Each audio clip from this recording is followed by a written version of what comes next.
और जेडीयू के प्रवक्ता नीरज कुमार, जिनसे हमारे सहयोगी बात कर रहे थे नीट को लेकर, उन्होंने तेजस्वी यादव पर हमला बोला। अब आपको बताते हैं कि किस तरीके से ये जो पूरा खेल है वो चल रहा है, ग्राफिक्स के जरिए आपको बताएंगे। देखिए, सिकंदर यदुवेंद्र जूनियर इंजीनियर, जिसको मास्टरमाइंड कहा जा रहा है, अमित आनंद जिसने बड़ा कबूलनामा किया है, सॉल्वर गैंग का ये भी मेंबर है, शिवनंदन कुमार ये छात्र है, यानी कि 4 छात्र थे, उनमें से एक ये छात्र है। आपको बता रहे हैं नीतीश कुमार, इसने भी बड़ा खुलासा किया है, ये भी सॉल्वर गैंग का मेंबर है। अखिलेश कुमार ये भी सॉल्वर गैंग का मेंबर है। और ये जो 4 नाम आपको नजर आ रहे हैं, अभिषेक, शिवनंदन, आयुष और अनुराग, ये वो छात्र हैं जिनको सॉल्व करा के रटाया गया पेपर और उनसे पैसे की मांग की गई।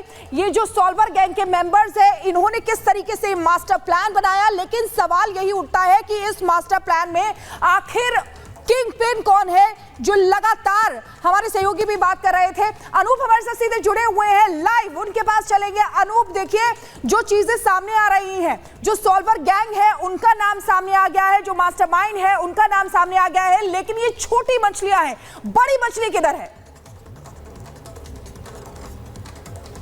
देखिए, सवाल मेरा भी यही था नीरज कुमार से। उन्होंने कहा कि ये जांच का विषय है। कई सवाल मैंने उनसे पूछे, हालांकि वो सीधे तौर पर पॉलिटिकल इसका एंगल लेते हुए नजर आए और कहा कि देखिए, भले जांच के नाम कोई और आए, लेकिन कहीं ना कहीं पॉलिटिकल एंगल तो दिख रहा है। जेडीयू प्रवक्ता अभिषेक जी हमारे साथ, उनसे पूछते हैं। अभिषेक जी, कल देखिए डिप्टी सीएम विजय सिन्हा ने नाम लिया, बीजेपी की तरफ से नाम आ गया प्रीतम का। आज जेडीयू भी खुलकर कह रही कि प्रीतम है, मतलब प्रीतम का कनेक्शन यानी तेजस्वी यादव का कनेक्शन। आप लोग मान रहे इस बात को?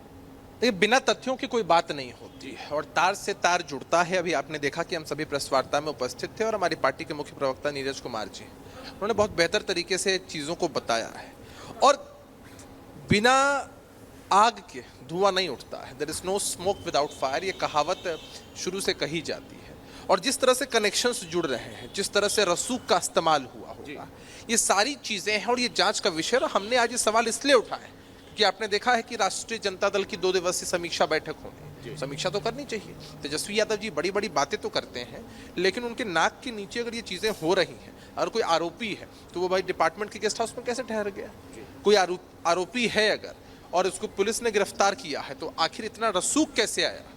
किसी ने तो संपोषित किया होगा। ये सवाल तो वाजिब है। सवाल आप जो सवाल उठा रहे हैं पॉलिटिकली सही है, लेकिन एक सवाल मेरा ये कि अभी जांच चल रही, ईओयू जांच कर रही है, शास्त्री नगर थाना की तरफ से जांच हो रहा है। इससे पहले बड़ा आरोप कि प्रीतम है, तेजस्वी है, ये कैसे संभव? हमने ये कहा कि अमुक व्यक्ति ही है।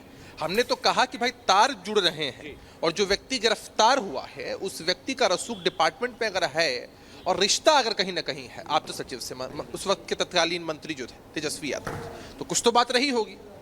हमने तो भाई इन एंगल्स को उजागर किया है। जांच तो चल ही रही है और जांच में कोई बख्शा भी नहीं जाएगा, यह भी तय है। लेकिन चीजें अगर सामने आई है तो कुछ बातें तो बतानी ही पड़ेगी। अमित आनंद का नाम आया था। अभिषेक जी, आपने देखा सिकंदर के बयान में, कबूलनामे में लिखा कि अमित आनंद से उसकी मुलाकात हुई, तब डील हुई कि 30 से 32 लाख रुपए में वो ये डील करते हैं। अमित आनंद के ऊपर कौन, इस बात का खुलासा नहीं हो रहा है, लेकिन आरोप सीधे तेजस्वी पर है। लेकिन बहुत जल्द खुलासा हो जाएगा ना, एक एक तार जुड़ेंगे। और कोई ये सोच ले कि कोई किसी बड़े पद पर बैठा हो और बच जाएगा, तो ऐसा नहीं होता है भाई। कानून के हाथ बड़े लंबे होते हैं और कानून के जबड़े में अगर आप फंस जाएंगे तो आप कितने भी रसूख वाले हो बच नहीं सकते हैं। तो तार पर तार जुड़ेंगे, लेकिन जो प्राइमा फेशिया घटनाएं सामने आई हैं उस पर स्पष्टीकरण कहीं ना कहीं उन्हें देना चाहिए। समीक्षा बैठक में इस चीज़ की चर्चा होनी चाहिए और जो बड़ी बड़ी बातें करते थे परीक्षाओं को लेकर, बाकी चीज़ों को लेकर, उन्हें निश्चित रूप से एक्सप्लेनेशन देना। आप खुद ट्यूटर थे, आप खुद बच्चों को पढ़ाते थे, क्या इससे पहले ऐसा नहीं होता था? लेकिन इस बार सामने आ गया मामला। देखिए, ऐसा नहीं है। हमारा एक एक्सपीरियंस रहा है इस फील्ड में, बच्चों के साथ एक्सपीरियंस रहा है और सुखद एक्सपीरियंस भी रहा है। और हर किसी की इच्छा होती है अनूप जी कि कदाचार मुक्त परीक्षा हो।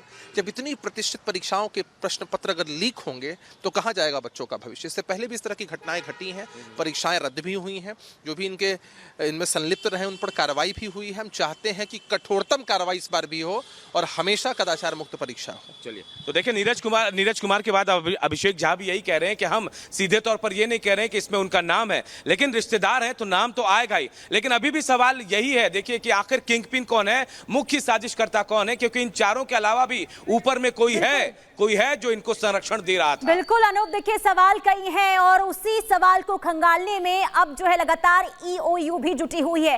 ठीक है, बहुत शुक्रिया।